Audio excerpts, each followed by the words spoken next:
सबसे बड़ा कनेक्शन आया अल फलाह यूनिवर्सिटी का। फरीदाबाद की अल फलाह यूनिवर्सिटी, इस यूनिवर्सिटी को लेकर सबसे बड़ा सवाल यह है, श्रीनगर मेडिकल कॉलेज में पढ़ाने वाला डॉक्टर निसार उल हसन, जिसे देश विरोधी गतिविधियों की वजह से बर्खास्त किया गया था 2023 में, उसे इस यूनिवर्सिटी में जॉब कैसे मिल गई? अल फलाह साहब सिर्फ डॉक्टर निसार नहीं, बल्कि कानपुर मेडिकल कॉलेज से बर्खास्त डॉक्टर शाहीन को यह नौकरी मिल गई। इसके अलावा फिदाइन डॉक्टर उमर से लेकर बाकी कई डॉक्टर्स का कनेक्शन भी अल फलाह यूनिवर्सिटी से जुड़ा है। लेकिन सवाल यह है, 2 दिन पहले दिल्ली के लाल किले के पास जो आतंकी हमला हुआ, वो उस साजिश का महज ट्रेलर भर था, जो दिल्ली बॉर्डर से महज 15 किलोमीटर की दूरी पर 76 एकड़ की एक बाउंड्री वॉल के भीतर रची जा रही थी, जहां लैब में आतंकी तैयार किए जा रहे थे। अल फलाह यूनिवर्सिटी, इसी कॉलेज से आतंक के कनेक्शन में पकड़े गए डॉक्टर्स को सुरक्षा एजेंसियों ने व्हाइट कॉलर मुस्लिम टेररिस्ट मॉड्यूल नाम दिया है। व्हाइट कॉलर मुस्लिम terrorist module. Doctor Umar Nabi, doctor Adil, doctor Mohammad Shakeel, doctor Shaheen Saeed, ये चारों डॉक्टर्स इसी अल फलाह यूनिवर्सिटी से जुड़े हुए थे, जिनका कनेक्शन मैं बार बार कह रहा हूं पाकिस्तानी आतंकी जैश ए मोहम्मद से पाए गए हैं। क्या यूनिवर्सिटी, कौन सी यूनिवर्सिटी, उस यूनिवर्सिटी की लैब में कैसे आतंकी तैयार हो रहे थे? 4 डॉक्टर, इन कट्टर डॉक्टर आतंकवादियों ने अल फलाह यूनिवर्सिटी के कैंपस को आतंकी साजिश का सबसे बड़ा सेफ सेंटर बना दिया था। यह बात हम क्यों बार बार कह रहे हैं? क्योंकि साहब जांच एजेंसियों ने अल फलाह यूनिवर्सिटी से जुड़े 17 लोगों को हिरासत में ले लिया है। एक यूनिवर्सिटी, 17 लोग संदिग्ध, 17 लोगों से पूछताछ, हिरासत में ले लिया है। 7 डॉक्टर्स हैं, 7 डॉक्टर्स। यूनिवर्सिटी सूत्रों के मुताबिक अल फलाह यूनिवर्सिटी में, अब सुनिए, 40% डॉक्टर कश्मीर से हैं। ये कोई गलत नहीं है, लेकिन अनयूजुअल है। 40% डॉक्टर कश्मीर से, ये थोड़ा अस्वाभाविक, अनयूजुअल है। जांच एजेंसियों ने अब तक इस यूनिवर्सिटी के 52 से ज्यादा लोगों से पूछताछ की है। 52। अल फलाह मेडिकल कॉलेज के प्रिंसिपल से भी पूछताछ की गई है। इस यूनिवर्सिटी से जुड़े 7 संदिग्धों को हिरासत में लिया गया है। जिस डॉक्टर मुजम्मिल को पुलिस ने दिल्ली आतंकी हमले के आरोप में गिरफ्तार किया, वो 76 एकड़ में फैली इस अल फलाह यूनिवर्सिटी के मेडिकल कॉलेज में ये फिजिशियन पिछले 3 साल से मरीजों का इलाज कर रहा था। डॉक्टर मुजम्मिल कैंपस के अंदर ही बने क्वार्टर्स में रहता था और इसके जैश ए मोहम्मद से जुड़े होने के लिंक और सबूत भी मिले हैं। 7 को गिरफ्तार किया डॉक्टर्स को। मैं एक बार नाम आपको बता देता हूं। पहला डॉक्टर आदिल है, डॉक्टर आदिल। दूसरा डॉक्टर मुजम्मिल, ये पहला डॉक्टर आदिल, डॉक्टर मुजम्मिल। तीसरा doctor Sajjad, doctor Tajamul, doctor Suhail, doctor Shaheen, doctor Parvez, और 8वां था उमर, जो दिल्ली ब्लास्ट में धमाके के साथ ही ये मारा गया। वैसे तो फिदाइन बन के आते हैं, लेकिन एक चीज समझिए, दिल्ली से सटे फरीदाबाद में अल फलाह यूनिवर्सिटी, जो जिसको लेकर मैं बार बार जिक्र कर रहा हूं, इस यूनिवर्सिटी को 2014 में कांग्रेस की हुड्डा सरकार ने एक तरीके से इसको दर्जा दिया था, यूनिवर्सिटी का मंजूरी दी थी। जिस यूनिवर्सिटी से जुड़े 4 डॉक्टर्स पर दिल्ली में आतंकी हमले के आरोप हैं, 7 डॉक्टर्स की भूमिका संदिग्ध मानते हुए उनसे पूछताछ चल रही है, हिरासत में लिया गया है। उस अल फलाह यूनिवर्सिटी में एमबीबीएस की फीस 74,50,000 है। 74,50,000 एमबीबीएस की फीस। अगर हॉस्टल समेत अन्य खर्चों को जोड़ देना, तो ये माने कि इस यूनिवर्सिटी से डॉक्टर बनने की फीस 1 करोड़ रुपए के आसपास आती है। 1 करोड़। यहां 2000, इनको पैसे की कहां से फंडिंग होती है? इनके दिमाग में इतना जहर, ये जहरीले जिहादी आतंकवादी कट्टर, इनको फंडिंग आ रही है। 1-1 करोड़ खर्च करके डॉक्टर बन रहे हैं।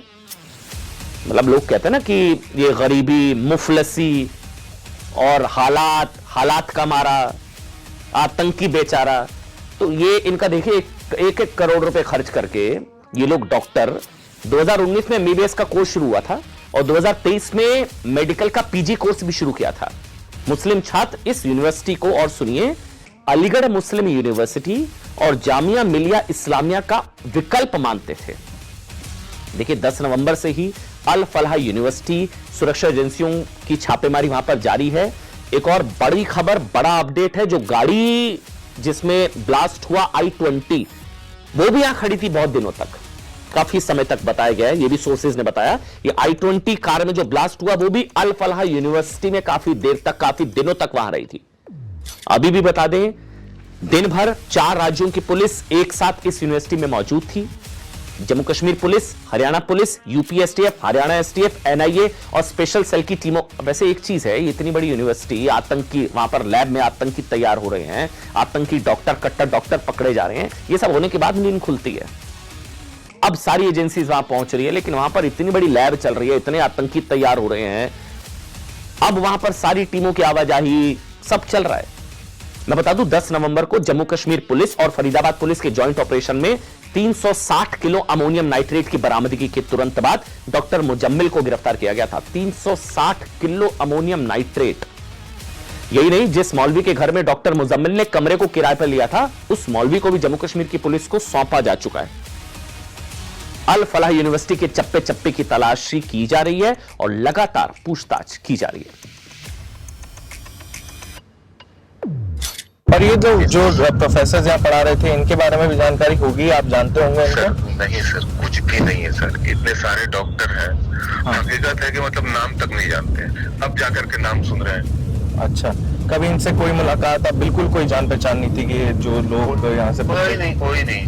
वो सर आप ये बताइए, मैं तो बता दूं कि मतलब कि जिसको कभी हमने मतलब एक है कि चलो नाम भी सुनो, नाम भी नहीं मैंने सुना था। नाम तो ये जब मीडिया में आया तब मैं सुन रहा हूँ। अच्छा, मैं वहाँ रहता भी नहीं हूँ कि उतना जानता हूँ मैं। देखिए, अल फलाह यूनिवर्सिटी का भी पक्ष बताना जरूरी है।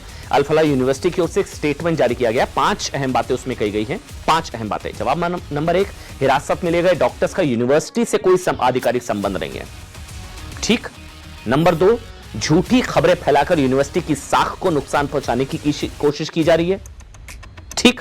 नंबर 3, यूनिवर्सिटी में कोई खतरनाक रासायनिक पदार्थ स्टोर नहीं किया जाता, कोई नहीं किया जाता है। ठीक।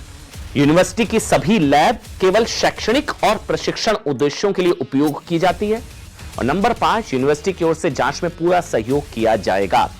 वैसे आपको बता दें, अल फलाह यूनिवर्सिटी के प्रोफेसर कामरान से भी हमने बातचीत की, जिसको अभी हमने आपको सुनाया। उनकी तरफ से भी कहा जा रहा है साहब कि नहीं, हमको बिल्कुल इस चीज की जानकारी नहीं थी। लेकिन doctor Umar Nabi, doctor Adil, doctor Muzammil, doctor Shaheen, ये सारे अल फलाह यूनिवर्सिटी से जुड़े हुए। ये अल फलाह जो बार बार आप नाम सुन रहे हैं, यूनिवर्सिटी का पक्ष मैं आपको लगातार स्क्रीन पर दिखा रहा हूं, यूनिवर्सिटी की तरफ से क्या कहा जा रहा है। लेकिन अल फलाह यूनिवर्सिटी, इसका मतलब, ये जो नाम है ना, इसका मतलब होता है दरअसल, ये भी जानकारी के लिए आपके, अल फलाह मतलब मुक्ति या मोक्ष। अल फलाह, मुक्ति या मोक्ष, ये एक अरबी भाषा का शब्द है और इस्लाम के संदर्भ में यह शब्द अक्सर उस व्यक्ति के लिए इस्तेमाल किया जाता है जो कहा जाता है कि साहब अल्लाह के मार्ग पर चलता है और मुक्ति पाता है। दूसरी ओर इसी शब्द को आतंकी संगठन युवाओं के ब्रेन वॉश के लिए भी इस्तेमाल करते हैं। उन्हें जन्नत और 72 हूरों जैसी बातों को का झांसा देकर आतंकवाद के रास्ते पर ले जाते हैं। इस यूनिवर्सिटी से पकड़े गए डॉक्टर्स भी अल फलाह के दूसरे मतलब पर चल रहे थे, उन्होंने इसके गलत मतलब निकाला।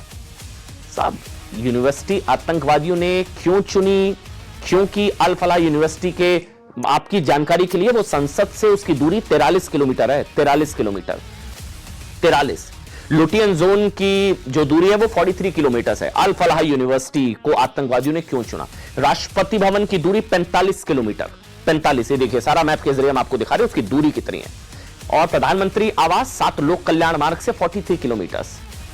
लाल किले की दूरी 45 किलोमीटर, एकदम सेंटर में आप समझ सकते हैं। सारी दूरी 40-45। India Gate 40 kilometre, Bharat Mandapam 41 kilometre, 45 kilometre.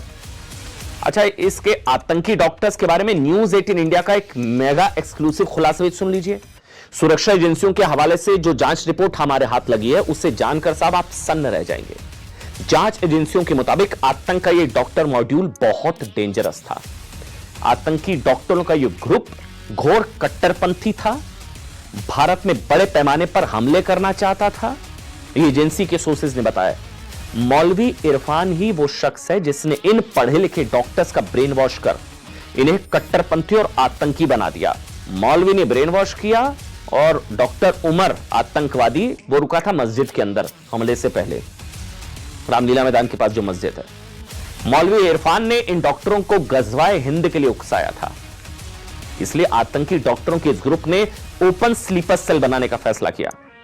अभी मतलब आप सोचिए, ओपन यूनिवर्सिटी तो हमने सुनी थी जहां से ओपन यूनिवर्सिटी के कोर्सेज होते थे, लेकिन यहां ओपन स्लीपर सेल भी यहां पर इनकी तरफ से इजाद किया गया। अभी अल फलाह यूनिवर्सिटी से जुड़े जितने भी डॉक्टर्स गिरफ्तार किए गए वो आतंकी डॉक्टरों के ग्रुप के मेन मेंबर हैं जो आतंकी गतिविधियों को पूरे भारत में फैलाना चाहते हैं। ये ग्रुप बहुत व्यवस्थित और सुनियोजित तरीके से काम कर रहा था। अच्छा, डॉक्टर शाहीन की फैमिली से भी हमने बात करने की कोशिश की, क्या कहा सुनिए। पहले ही बात हुई, उसके बाद तलाक के दौरान भी इवन नहीं बात हुई है। सिर्फ साइन हम लोगों ने सामने बैठे किया था, ये 2012 के आसपास में शायद अच्छी पहले ही बात हुई, उसके बाद तलाक के दौरान भी इवन नहीं बात हुई है। सिर्फ साइन हम लोगों ने सामने बैठे किया था, ये 2012 के आसपास में शायद अच्छी पहले ही बात हुई, उसके बाद तलाक के दौरान भी इवन नहीं बात हुई है। सिर्फ साइन हम लोगों ने सामने बैठे किया था, ये 2012 के आसपास में शायद अच्छी पहले ही बात हुई, उसके बाद तलाक के दौरान भी इवन नहीं बात हुई है। सिर्फ साइन हम लोगों ने सामने बैठे किया था, ये 2012 के आसपास में शायद अच्छी पहले ही बात हुई, उसके बाद तलाक के दौरान भी इवन नहीं बात हुई है। सिर्फ साइन हम लोगों ने सामने बैठे किया था, ये 2012 के आसपास में शायद